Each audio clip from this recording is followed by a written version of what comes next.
Welcome to the first speaker series of the new year. We're delighted to have you. My name is Kate Gleason, and I am the membership director here at the Garden. And if you come to this program often, you know this is one of my favorite programs. This one in particular is going to be a lot of fun, a great way to kick off what is going to be a fantastic year. Our members board, who are technically the hosts of this program, are working hard to put together in a great year of programs. I know we got ideas from some of you we asked for that last year and definitely got some emails and ideas. So thank you. If you ever have ideas for programs, speakers specifically, or just general topics you want to hear about, let us know. We will fold those into our planning calendar as best that we can. Just looking to the next program, you probably have seen it on the screen. We will welcome a garden scientist here who's going to be exploring women honored in plant names. So looking at some hidden figures in the botanical record. It should be a great program. That is going to take place on Tuesday, February 17th, right here at 11 a.m. Also a plug for the Orchid Show. It is that time of year. The Orchid Show will open for members, a member preview day on January 30th. That's a Friday from 10 a.m. to 3 p.m. This year's Orchid Show is in conjunction with the exhibits that is currently on view in the Sachs Museum about scents, and it's called Good Scents, Bad Scents, and Nonsense. So should be a fun exploration of the diverse scents of orchids. Again, that opens for members on January 30th, and then it'll be open to the public January 31st through March 1st. And then if you get our emails, you probably saw last week we announced our spring and summer exhibition. It's called Patterns in Nature, the Art of Hibikozo. So this exhibit will open in mid-April. It'll feature 21 installations all around the garden grounds, and very much like Chihuly, it'll be one experience by day and a totally different experience by night. 21 installations of large-scale geometric sculptures, so metal sculptures that'll dot our landscape. In the evenings, Thursday, Friday, and Saturday evenings, the events are called Light Form, and as you can guess, they will be full of lights, full of live music, food and drink opportunities.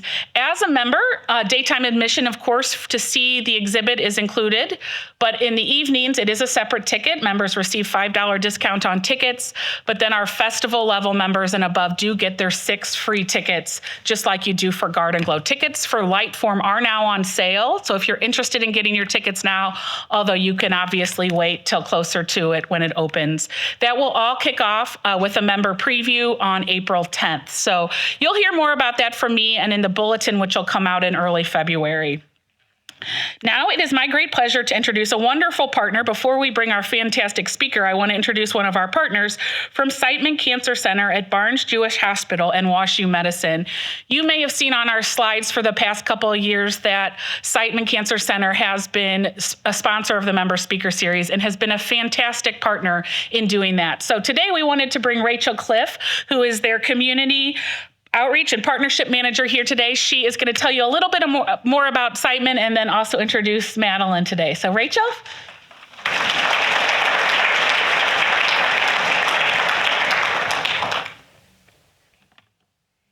Good job on my title. I know it's a mouthful. So, hi, thank you so much for having us. Like she said, my name is Rachel Cliff and I work at Siteman Cancer Center. And, oh crap, did I do something? Oh, okay, good. It is so important for us at Siteman to sponsor places in St. Louis to help spread information about reducing your cancer risk.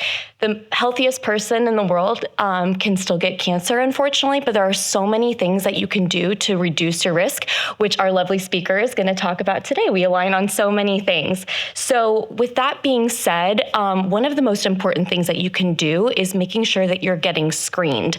We have a website called getscreenednow.com, where if you live in Missouri or Illinois, you can type in your zip code and it'll spit out within a 30-mile radius all the places you can go and get screened and at what ages you can get screened, how you qualify. At Siteman, we're the best, and we rank among Mayo, MD Anderson, Dana-Farber, the top of the top cancer centers in the country and the world. But we care that you get screened. So we put together this website so you can find locations near you to do that. So I encourage you to go to getscreenednow.com. We also have a table right outside this room that has little sunscreens for you to take. So when you're gardening, you can protect your skin, sunglass straps for your sunglasses when you're gardening, and different information for you to have. We just encourage you, take control of your health. Make sure when you're seeing your primary care physicians, you're asking about screenings, asking about how to reduce your risk. That is so important to us in our St. Louis community. So without further ado, I am so excited to be representing Siteman Cancer Center, and I would love to introduce our speaker. Leading us through the program will be the wonderful and exuberant Madeline Hooper. Madeline is a creator, executive producer, and host of the hit PBS television series GardenFit, which she developed after seeking the help of a fitness trainer to address the aches and pains of gardening. Even before GardenFit, Madeline has been immersed in the world of gardening for many years, including taking care of her own 10-acre property in upstate New York and serving a trustee of the Brooklyn Botanical Garden and the Berkshire Botanical Garden, where she has been vice chair of the board of the last decade. In this role, Madeline has had the pleasure of working with so many master gardeners and meeting some of the world's most exciting plantsmen, designers, and head gardeners. Prior to GardenFit, Madeline built a distinguished career in fashion and public relations, founding and leading her own firm and advertising national brands. Additionally, Madeline has a passion for competitive ballroom dancing and spent time as a dancer and teacher. We are so excited to be part of bringing Madeline to St. Louis today. Please join me in welcoming her to the stage.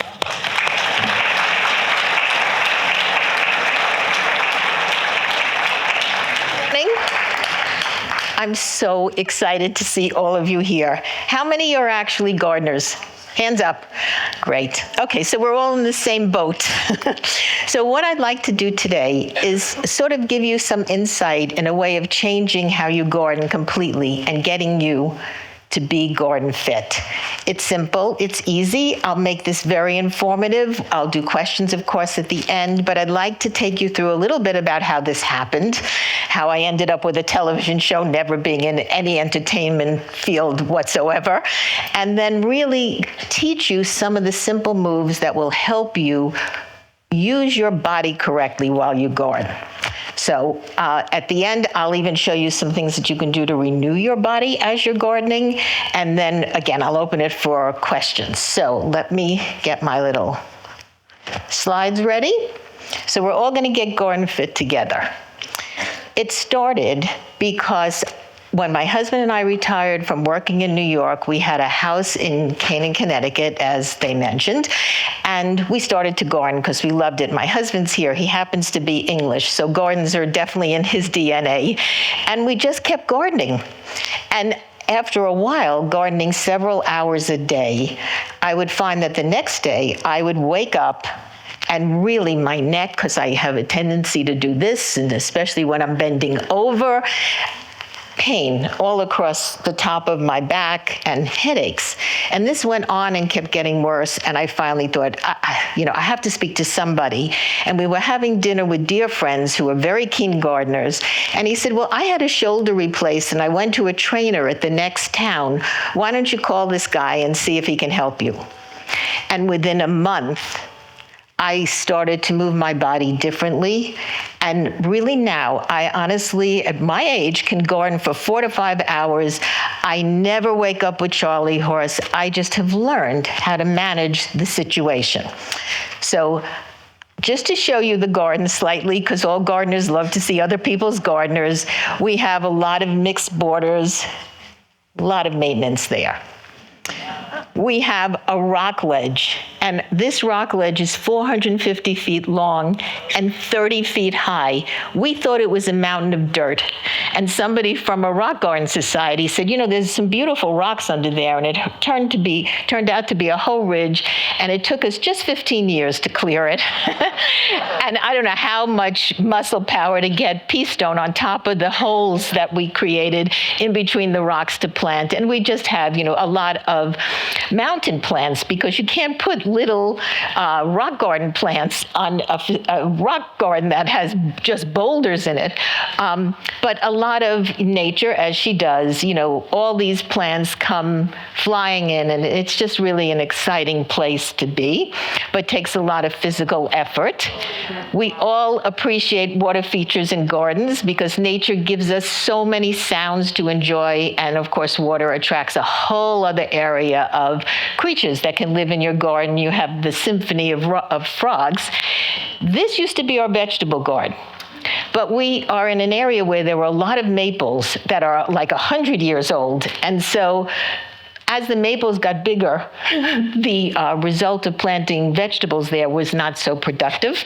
So we moved it, and when we retired, we found that fountain in Hudson. We're near a wonderful place to find all kinds of treasures, and this is sort of the center of our heart in our garden because it reminds us of the day we could start spending all our time in our garden.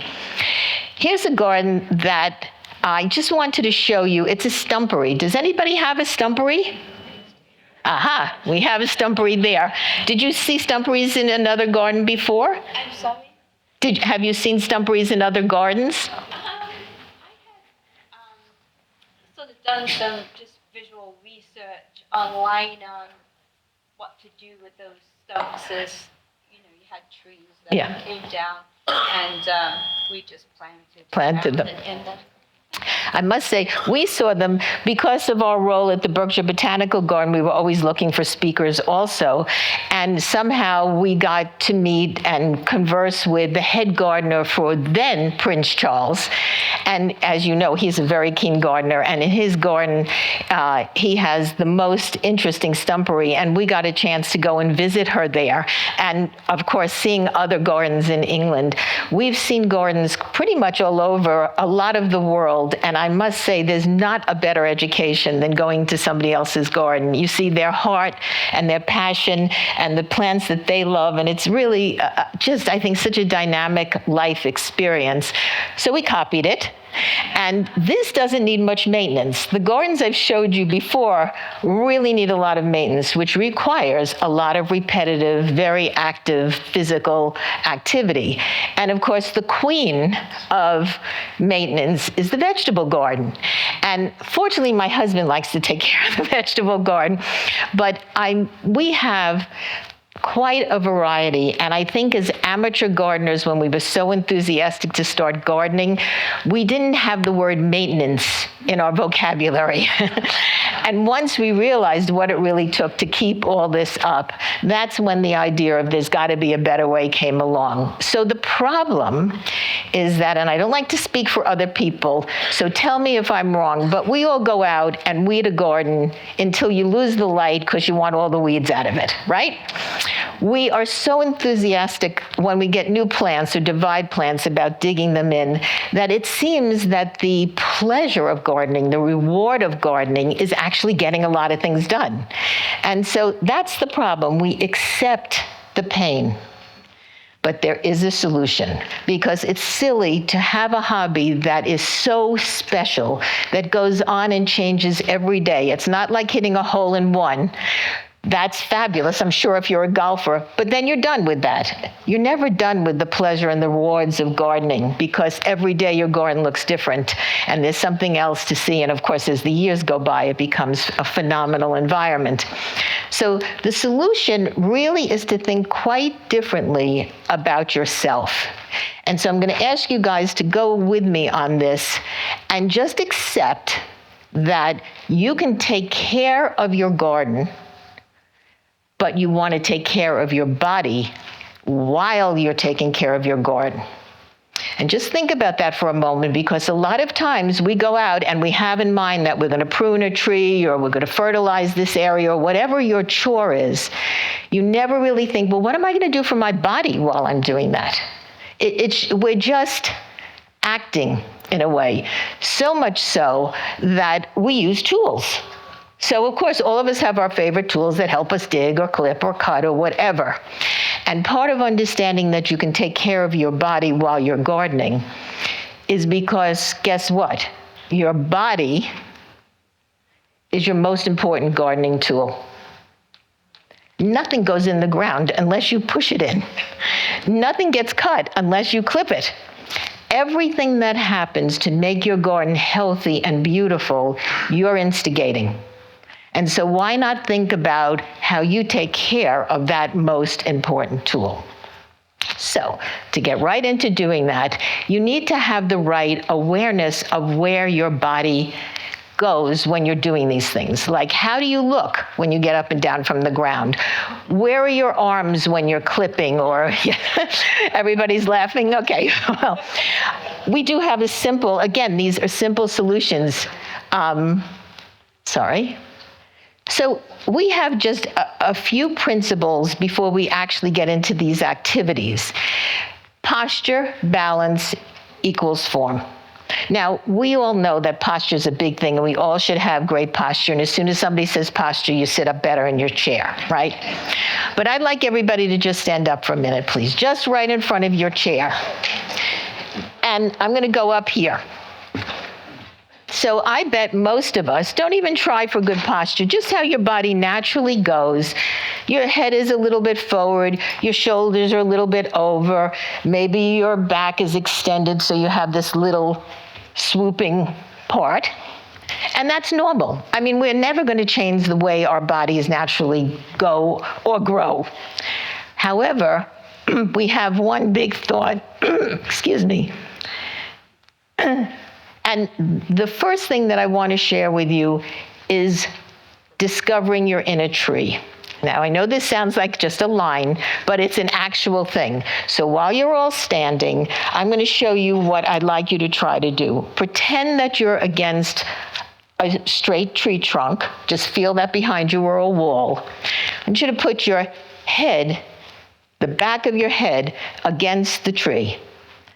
Then put your shoulders and shoulder blades against the tree, and your tailbone, which means you have to just slightly rotate your hips. And now you're really in good posture. And you're really in good posture, just feel that feeling, because your backbone is stacked, one on top of the other. There's no way to stress it. In other words, you're just in a good rhythm, a good position for your whole body to feel natural. Okay, you can all sit down, thank you. Keep that idea of the inner tree.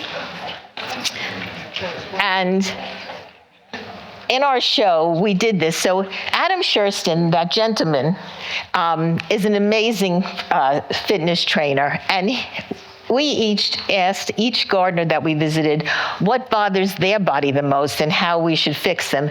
And this is Frances Palmer. And Frances is a ceramicist as well as a keen gardener. She has amazing cutting gardens. And we used his inner tree, and it really made such a difference to her. She still tells me that even the way she walks is different, because when she's feeling tired, she just gets into that inner tree. You just can feel it.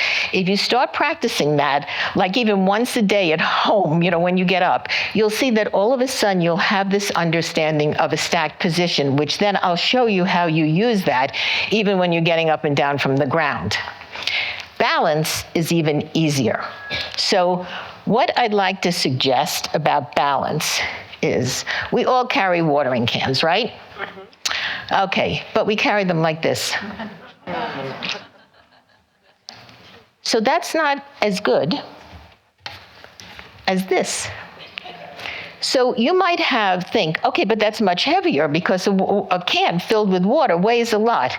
Well, if you just try this when you get back at home and have two, you will see that they feel lighter, because my balance now, my body, I can feel my inner tree. I can feel like I'm not distorting the shape of my backbone, but I'm standing up straight. So carrying two things, whether it's trugs or watering cans, is really a big deal. So don't think of picking up one plant. Always think of picking up two. If you're moving a bunch of little plants, put them in your little fingers and carry them the equal amount. So if you make kind of a personal commitment to not carry one thing, your body will stay more balanced. Here's another easier way to stay balanced, and that is to be ambidextrous. So if you can see in this picture, I'm in the vegetable garden. I'm pulling my little cart. It's full of stuff. The cart without anything on it weighs a lot. Now you're putting your tools on top of it. And so I'll carry something for a bit with one hand, and then I just switch. This takes no talent. You can cut with both hands. This is not writing or painting. You can do everything that you do in the garden right now if you put your mind to it with your other side. So just think if you're weeding and using one hand, what's that going to feel like compared to splitting up the job and using two hands? Just as easy to pull a weed out with another hand. Again, this just maybe takes a little practice, but it balances you so you're not overusing one side of your body. I love using trugs. So this is my favorite tool. This is like my favorite helper because it helps me carry loads of things that I don't want to keep in my garden, like weeds. I put the four corners together when it's all full. I pull it with one hand, and then I pull it with the other. Wherever I'm going, I make sure that 50% of the time I'm using one side of my body, and the other 50% I'm using the other. That alone will save you from a lot of charley horse and stressing probably your dominant side. So how do you do this when you're gardening?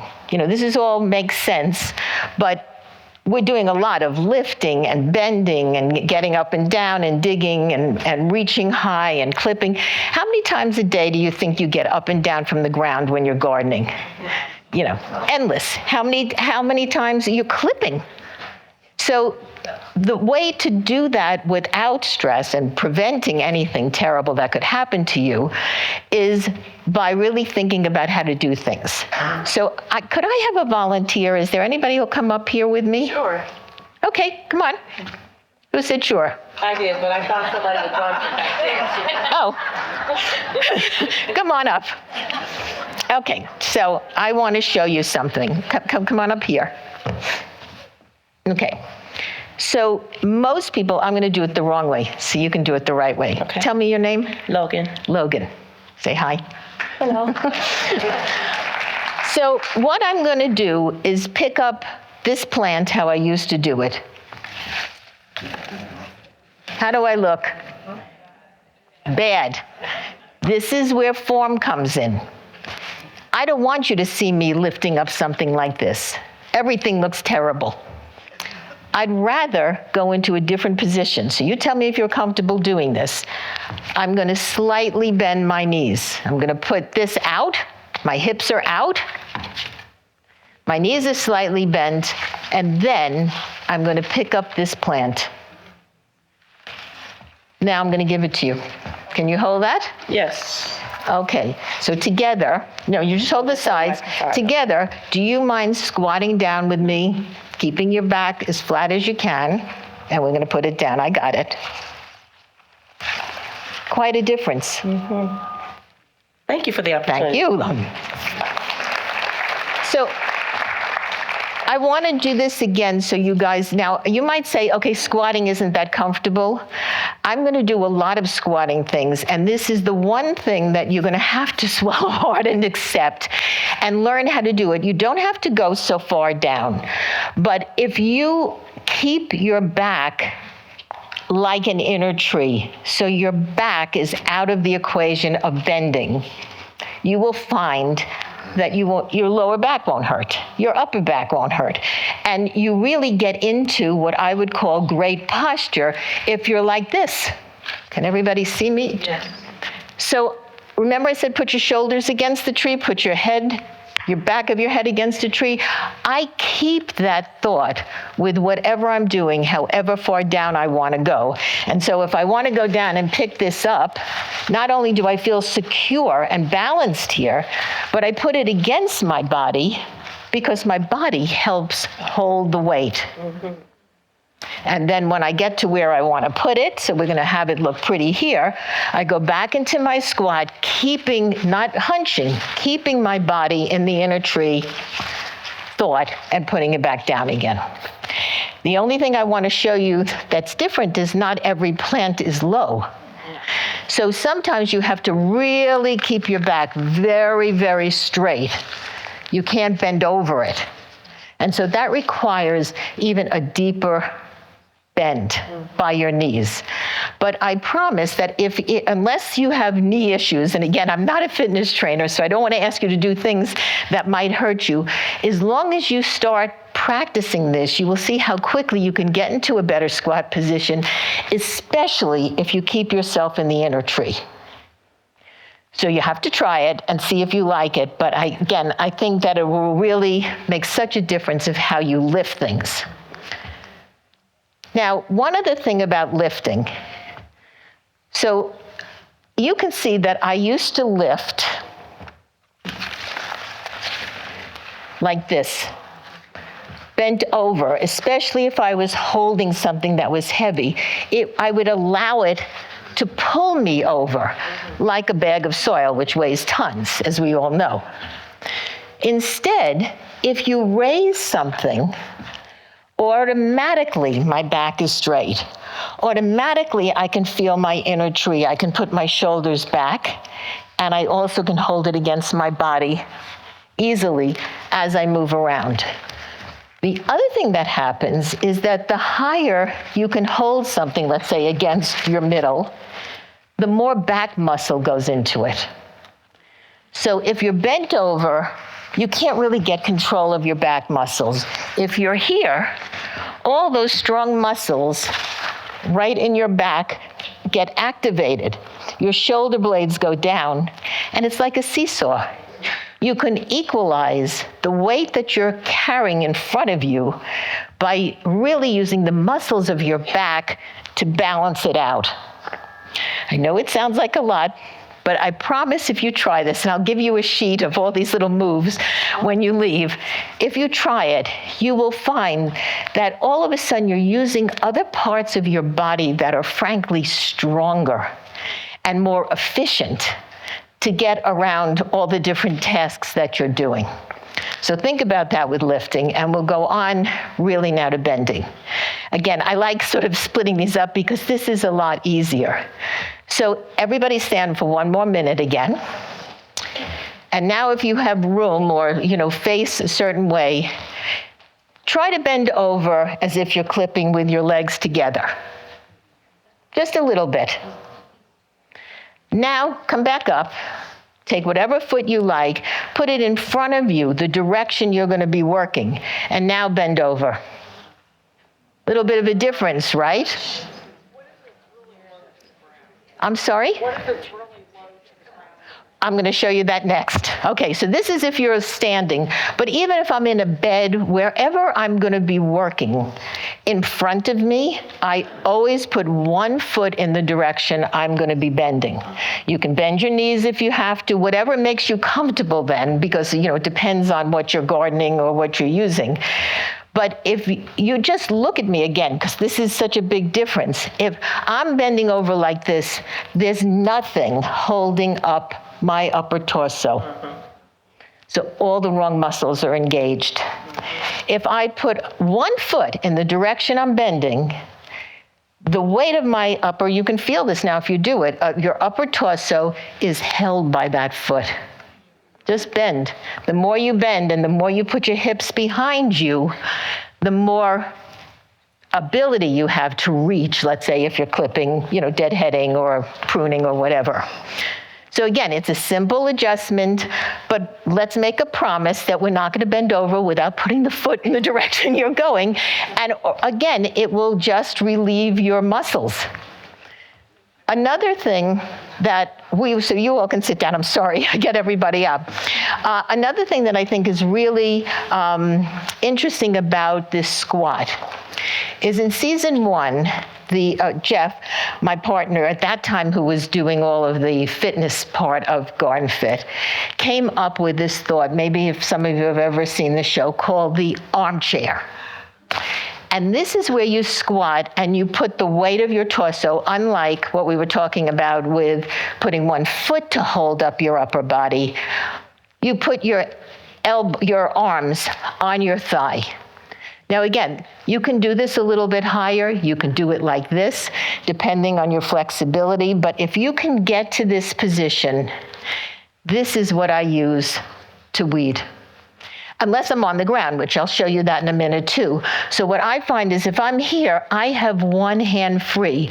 I can switch to the other hand. I can stretch and get to this plant to cut it and go this way. And while I'm doing this, not only is it pain-free, not only am I keeping my inner tree, again, I'm not hunching over, my back is out of the equation, I'm using these strong leg muscles and my hip joints, and they get to be so satisfied by being used the right way that your body feels like you're in the right form. If someone took a picture of you, you'd be happy to see that photo. So I think you want to really get to this position. You want to, if you can do everything else besides this. I mean, none of these are a must, but if you want to really have no issues, this is a wonderful way to be gardening close to the ground. Like sometimes if I'm digging in a little annual, I'm using a trowel and I'm just digging, I just do it. I have my, things around me and I just pick them up, whatever, tool, if I'm weeding or whatever. Now, getting down to the ground is another thing. So, I'm not going to ask you because you guys have a joke over there? No, sorry. There are, everybody gets up and down from the ground in different ways. There are two ways that I'd like to suggest to you today that I think make the whole process enjoyable as opposed to a chore. So if you go into this armchair position, into what's really a squat, and from here I put one hand down, that gives me a chance to twist down and slowly put a knee down. Now I'm on the ground. I do whatever I want. I'm done. Got everything in my truck, got all my tools back in my belt. I want to get up. Same thing, you put one knee back up, you can use a hand to balance you. Then you want to then put another hand down so you can get both knees up. Whichever, it doesn't matter what order you do it in, you're just using your hand to absorb some of the pressure that you create by bringing one leg up. And you can do this either by twisting again, or if you feel flexible enough, just get yourself steady and come up. So it just depends again on your strength and what you want to put your body through to really use it correctly. Again, I'm sorry to be so redundant, but even in that position, I'm in my inner tree. I haven't bent over. So that's really the important goal, to feel that happening. One other thing to mention about getting up and down from the ground, and really this inner tree thing, is about alignment. So if I'm trying to get down to the ground and I'm like this, again, I just look ridiculous. There's no way that I'm not going to be hurting my knee. So we got to really be thoughtful. Again, your body's your most important tool. You've got to keep it sharp and you've got to use it correctly. So you want to make sure that your feet are not on a tightrope, that maybe you're on train tracks, however you think about it. You station your feet in a position that's far apart and comfortable for you. And if you don't want to use the squat, you just slowly go down and slowly come up. And that takes some practice, and that's where we'll use this shovel. But a fork would work. I just didn't want to ask them to put a garden fork through this wonderful platform. But even a table, whatever, if that balance is a challenge initially, just hold on to something and let that help you get up and down. It really will give you that extra balance. This is something that I highly recommend practicing. Nothing about GardenFit is like a fitness routine or something that you have to do 5 times on one side and 5 times on the other. But if you can master getting up and down from the ground like this, in alignment, up and down and back up again, according to Adam, so he's not the Bible, but he is a really clever trainer, it could put 10 years on your life. So a lot of people ask us about, what about as you're getting older? there is no difference. I've talked to young kids about this. Now, they automatically, their body tends to function in more of a balanced form, but a lot of them get down on the ground incorrectly. They certainly bend over incorrectly because nobody has ever taught us this. So to get to a point where you really kind of understand some of the dynamics that will make your body work in a healthier way, the better. And it's never too late. And I really think that, when you're 100, you should be able to get up and down from the ground. Maybe you need to use something to hold on to, but why not use your body in the way it's been built to be used rather than avoid that? Now, here's something that I think is a big treat. We have this idea, actually it was Adam's idea. He watched me dig, because we go through all of these things, in our garden, and he said, oh my God. So when I started to show him how I would dig a hole for a plant, I would do this. And he said, oh my God, so you're not using the shovel? I said, well, what do you mean I'm not? I have a shovel in my hand, I'm digging with the shovel. And he said, the shovel blade has to be perpendicular to the ground. I mean, just think about it. Why would you use it this way when you can use it this way? So he has this idea of doing a chocolate cake. I'm going to just go back to that slide for a second. Will that take me back, guys? There. So he says, just make a circumference, like the whole size of, let's say you're putting in a plant, of what that should be. You all know what that should be. And then make sure that instead of doing this and trying to get soil up, which is so heavy, from when it's really tight on the ground, put the spade in the right way and then press on it. Do that around the circumference, and then you won't believe how easy it is to just go back and use the shovel the way we all use shovels. Huge difference. So again, sometimes the technique of understanding how tools work and being efficient with them makes a huge difference in terms of the effort that your body has to put in it. So it's not learning how to do the best squat in the world. If that isn't your thing, at least learn how to shovel, because I do this with little shovels. You don't have to do it just with a big shovel, but big shovels obviously move a lot of dirt quicker and better.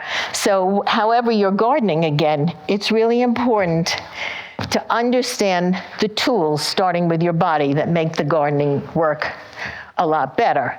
I'm going to show you one other thing because I love this. Well, we will do it at the end. Remind me if I don't tell you about a stretch with a shovel, because I want to make sure I get through this.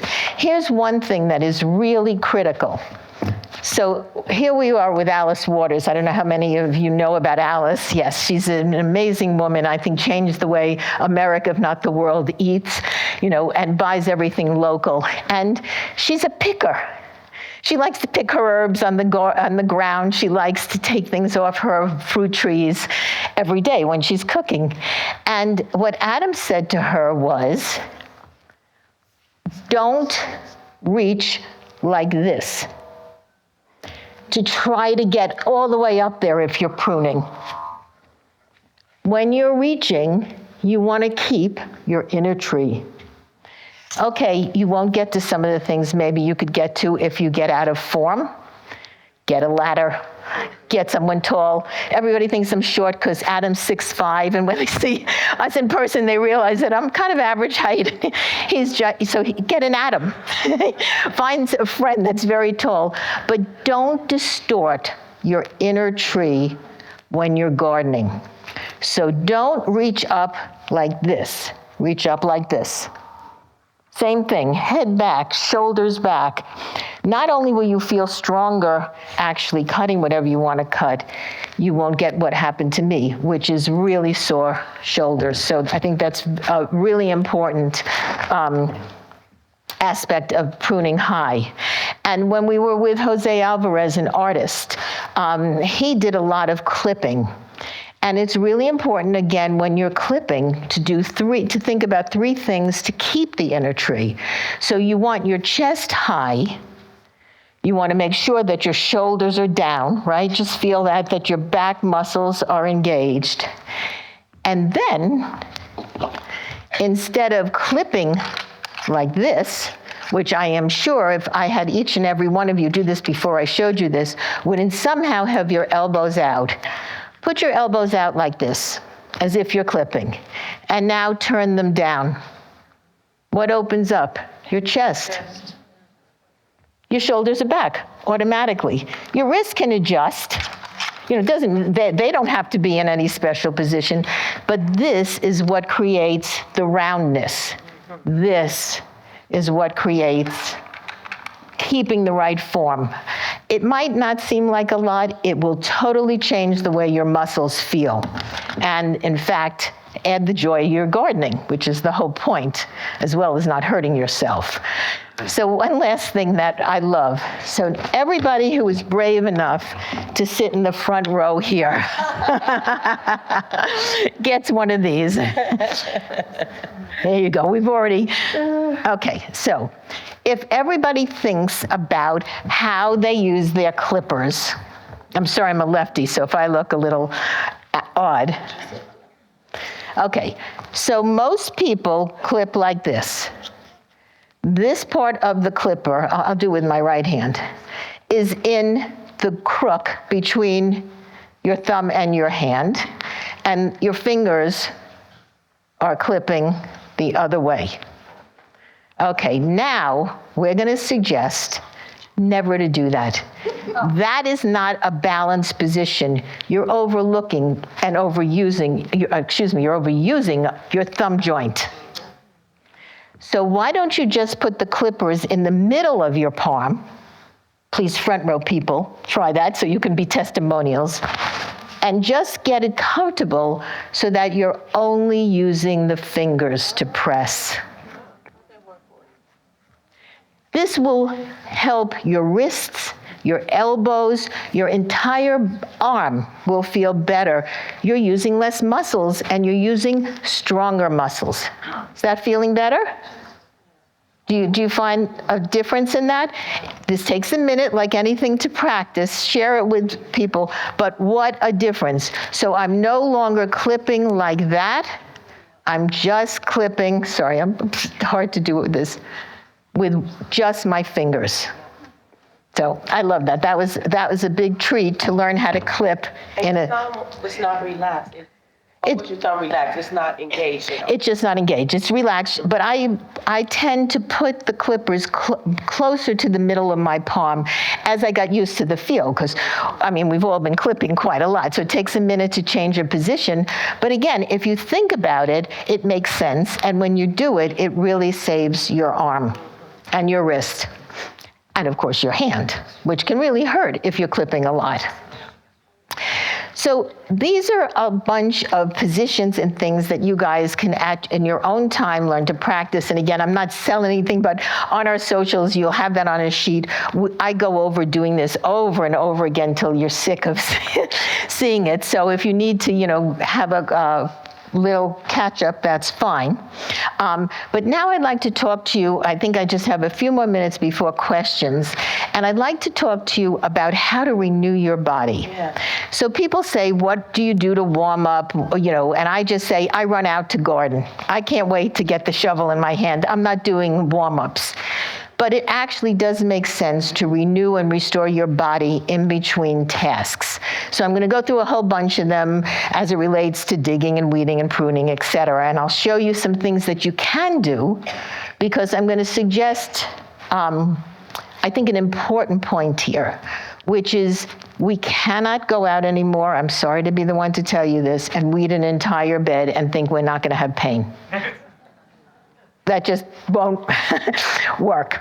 So really the healthiest way to look at your gardening schedule is to do one activity for no more than 30 to 45 minutes. Okay? So instead of having to weed the whole bed or putting in all the plants like I mentioned in the beginning, break that up, weed for a half an hour. I literally sometimes time myself on my phone, and then go to planting for another half an hour. Don't leave the bed. You want to finish weeding it, but when you come back, 30 minutes later, you're totally renewed.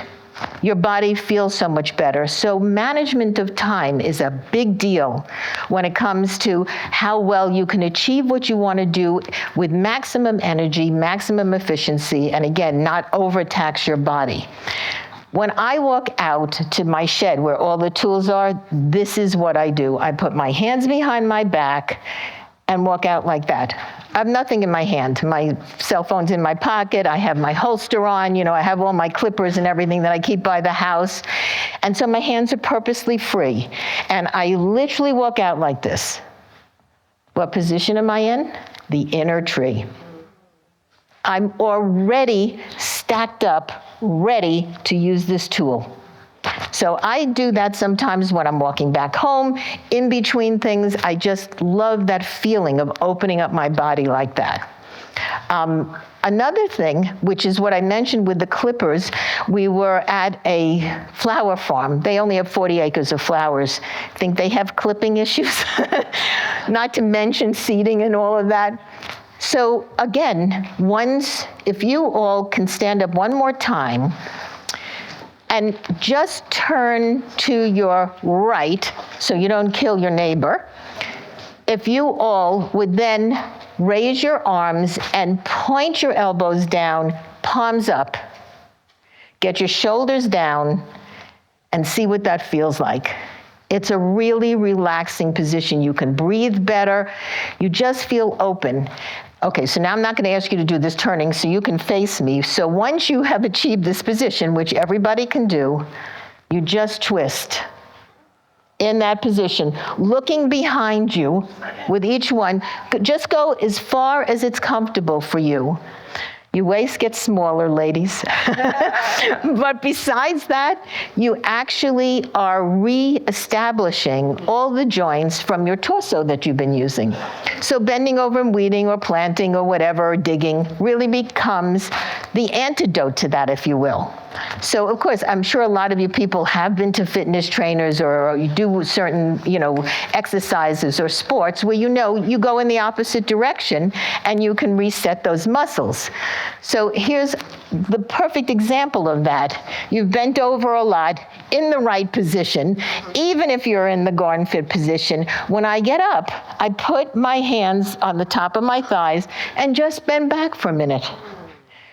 Again, just see when I do that from here to here, how everything opens. I've actually used my whole body to refresh what has been used for quite a long time. So that makes a big difference. And then the last thing is our legs. So we start from the top down to the legs. Everybody walks on an even soil in some place, whether it's in your garden or visiting here or a friend's garden, you're walking up stone steps. There's a lot of uneven territory, which is why being in the balanced position and really getting a handle about your balance, even when we're talking about staying aligned, getting up and down, just will improve your balance. Here, you want to just improve the flexibility of your ankle. Because, the only way, I know this from dancing, you get from one place to another is on one foot and then the other foot. And you want your feet to really be able to almost cuddle the ground. When you put your weight on it, you want to feel that you have your weight totally on one foot. So if you get a little wonky, the other one can catch you. So it's really important to have a flexible ankle. And very simply, all we do is we just literally press it. You can also, I'll use this, I don't know if I'm still in the light, but on a piece of wood or on a stoop or, a rock, just put your foot up a little bit and lean. It's a very relaxing position. It's a lovely stretch. Keep your upper body in. This is a good way to really even practice what it feels like to have your hips come forward and keep your back even straighter. But this is a wonderful flex. So I suggest doing that a lot because, again, you're going to be using your legs more and more because once you get GardenFit, you never stop gardening. So really, these are things that we suggest you do all the time. I'll give you one quick bonus before we do questions, and that is our cell phones. So let's pretend this is a cell phone. I kept taking pictures like this. no way to be in a good position if you're constantly bending over. So I actually use, when I want to take a good picture, this is when I go into a squat. Or I just lift my arms if I want to take a picture of you guys. I actually let my camera be a helper in the whole process of staying in good garden form. So I think that makes a big difference. So again, you'll get a piece of paper. You can see the shows probably if you go onto your local public broadcasting channel, but if you go to our website, they're all listed and they'll connect you to your local channel that will show GardenFit. But even if you don't have the time or inclination to do that, although you'll be missing wonderful people in amazing gardens, you can go on our socials. And again, Adam and I do a lot of things together. And I try to give people the impetus to really stay with this for a minute. It takes, like anything new, a commitment to try to have this body awareness. But once you start having it, you'll never lose it. You'll make up your own ways of moving and you'll get better and better. So I'm sure there are a lot of questions. So who would like, yes? Ms. Hooper, as you probably are aware, our city suffered. I'm going to have you. With phone? To the mic. Okay, thanks, Kate. Thank you.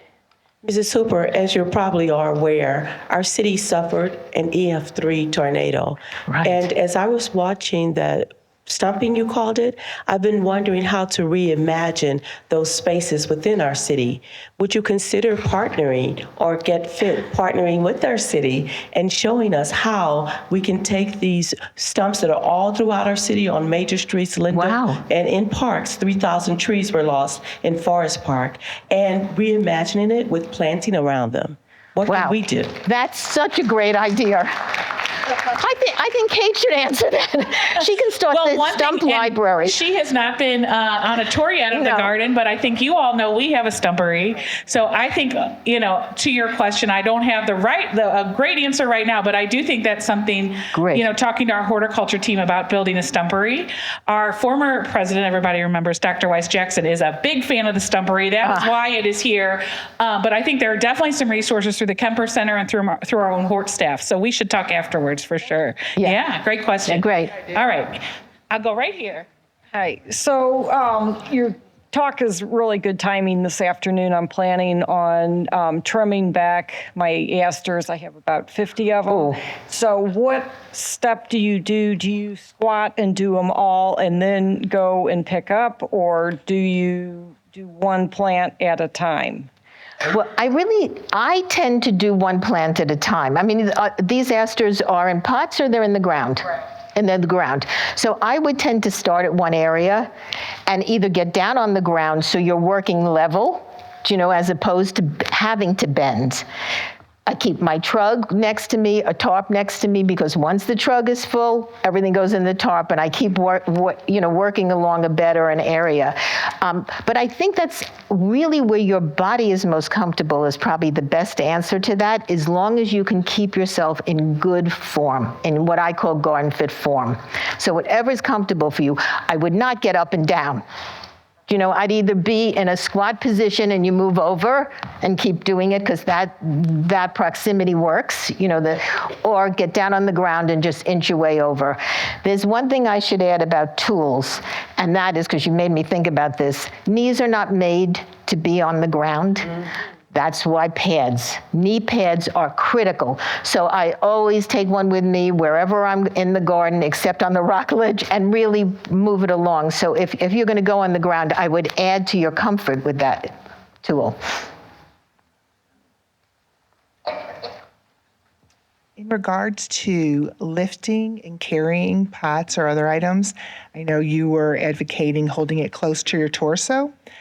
I have found that if I lift it and actually rest it on my shoulder and walk, has been comfortable. Do you have any concerns with that? Well, again, I'm not a fitness trainer, but I'm a partner in crime with that. So with seed trays, I like carrying too. And I think sometimes you can hold things on your shoulder, but if it does to you what I demonstrated with the watering can. So in other words, if putting something up here requires a distortion of balance, don't do it. It's better off really measuring your moves by how balanced your body is. So again, and I don't think two big things, I don't know, unless they're two rocks or something.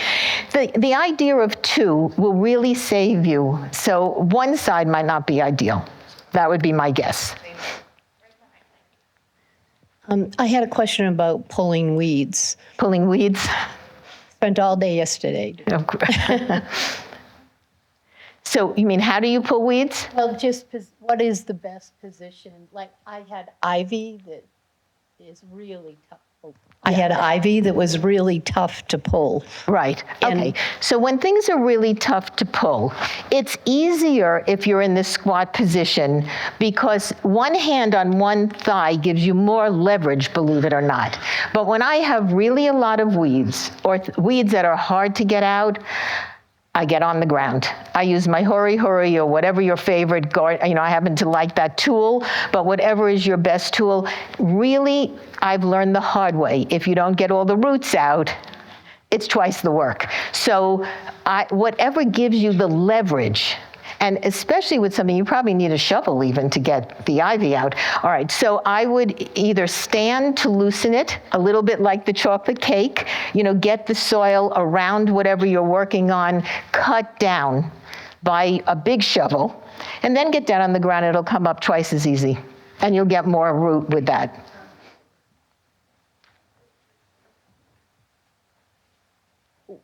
When I carry like bags of mulch or topsoil, Oh, yes.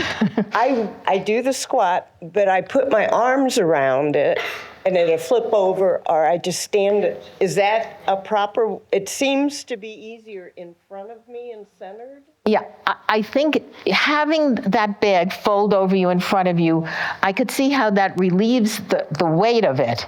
But again, you want to be careful that it doesn't hunch you over it. Because if you are hunched over something that's very heavy in the front, your back will hurt because there's no way to keep it straight. So I'm not suggesting that you have to put your arms out, but where you can, I would do that. The other thing is that nobody should be a hero. If you think something's too heavy, it is too heavy. So when you're carrying something like that, wherever it's coming from, like a counter or your car, like you've just bought some bags of whatever at a nursery, I open them in the car and transfer half of the weight into a trug and a container and use that to transport. I don't try. I really can carry heavy things now. I've been doing this for years. I really don't. Because I'm not interested in just trying to see if I could do it. I know that I want to keep my body healthy because I don't want to ever stop gardening. So I think you have to see bending over is just a no-no. So if that's the only way, it's great that you hold it to your body, but hold it to your body cradled in your arms or break up the load so you don't use your shoulders and your back to round over. You never mentioned anything about stomach muscles. Right. I don't have any to mention.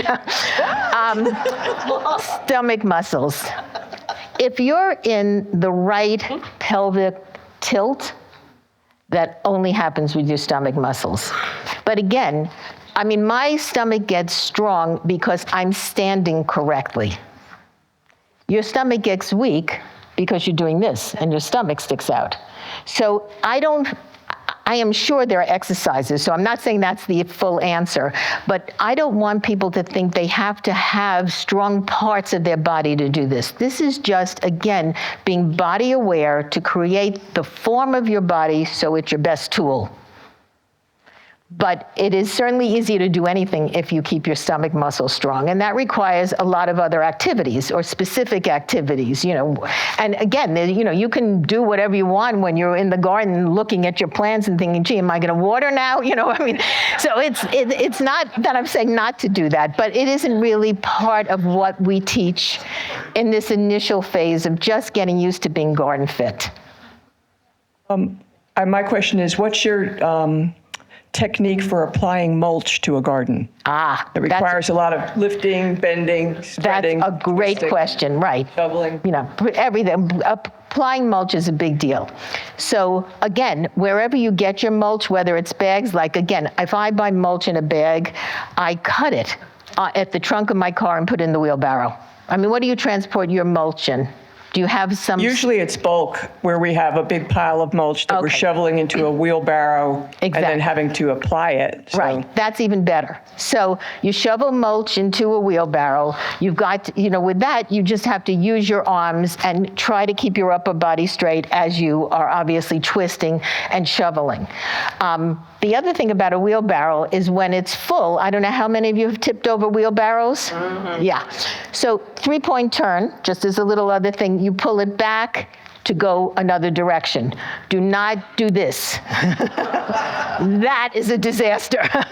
But once you got it filled, or not even totally filled, this is what I mean about not being a hero. If you put soil in a truck because you're about to plant something, once it's half full, it's too full. Take 2 trugs. I mean, Ian and I, my husband and I, take 3 to 4 trugs with us whenever we're working anywhere because you tend to want to put a lot in it. And so the same thing with the wheelbarrow because the mulch weighs a lot. So I would, even to push. So when you're pushing a wheelbarrow, it's the same principle. You don't want to crush, have your legs not aligned and they're not together. They should be apart. And you're pushing with your entire body. It's easier even if you keep your arms straight. But if you keep your arms straight, you've got to then get your hips back, so you've got to, it's sort of the same position as squatting, only standing and doing it. Then when you get there, obviously you're going to tip it over if you have room, or if you have to do it in between plants. It's the same thing again where you're keeping your arms in a comfortable position as long as they're not like this. They're back. Your chest is up. You take a forkful or however you move it and put it exactly in piles or however you do it. And then I get down on the ground and move it under the plants, so it's in the right position and not touching the stem of the plant. So, but it's the same thing. It's just creating this idea of, okay, I'm going to keep my body in this strong position no matter what I do. And it works, really works. We have time for just a couple more questions, so we'll do these here. Oh, she's going to go there first, Joanne. What is a trug? What is a trug? This is a trug. They come in all different sizes, all different colors. You can decorate with them. I put plants in them. The one that I use is smaller than this. I mean, there's strong people here. They have to do a lot more work probably than we do. I get one that's about a third smaller than this, and I'm aware of how much it weighs just as a tool. So again, you have to put it down the right way. You can't let it alter your tool. But once you have a trug, I take this everywhere for weeds. You can position them around your garden if you buy a few, and as you're doing, the spot weeding, just throw it in so that you're not constantly bending down and picking up something that you weeded. No. Don't move things twice. Make sure that once you pick up a weed, either hold it till you get to a place where you keep your weeds, or don't pick it up because you're just asking your body to bend more, and you don't want to do that. Or we're going to go right here. You haven't mentioned, and I hope it's not because it's a no-no, I think they're called a garden bench, the little thing, and it has, you can put it one way and so you can get up or you can sit on it. I'm so glad you brought that up. It's absolutely wonderful. It's not a no-no. I think anything that you can use that you find that is comfortable kneeling on is great. They're wonderful to kneel on. They're wonderful to sit on. But again, don't get lost sitting on it and then doing this. You still have to bend even more, or get up and let your body and then go back to it. But no, these benches, did everybody hear that question, are wonderful aids. They're really great and they really give you strength. And it's a good way to get down and up from the ground because you can, instead of using your hand to lower yourself, you've got these handles to hold on to. So there are no no-nos. The no-no is not using your body as your most important gardening tool. Yes? My question was, you You said trying to be ambidextrous. Can you actually prune with you're a lefty, can you prune with your right hand? Can I, what with my right hand? With your right hand. Yes. Really? So you Absolutely, I can. Now, it took me a minute just to get used to the feeling. Not that you don't have the control, because it's not hard to clip with your right hand, with the hand that is in your favorite hand. But when I prune, especially bushes, I tend to hold a branch. So I would hold the branch that I'm about to cut, like in the middle or at the point where it meets the stem, the trunk. And that, holding it with the other hand, helped steady the new feeling of clipping with not your dominant hand. And it worked for me. I think you should try with deadheading. It's easy, like with a hosta. Where's Jean? You just hold the clipper on the stem of a hosta if you're cutting it, and it goes right down. It guides you down to the point where you clip. It's a little more, let's say, challenging if you're doing it with a bush. But absolutely, I do everything with both sides of my body and both hands. Well, I was just going to tell you about one of my favorite things to use in the garden to help me, a plastic children's toboggan. It slides over grass and rocks and hardscapes, and you can pull it, you fill it up with mulch. It's long and jumping. That is brilliant. Did everybody hear that? That's a wonderful idea. This from the mother of a physical therapist, too. Okay, that is brilliant. Well, I think that is our last question, but I want to thank Madeline and all of you. This was a fantastic presentation. It's a pleasure.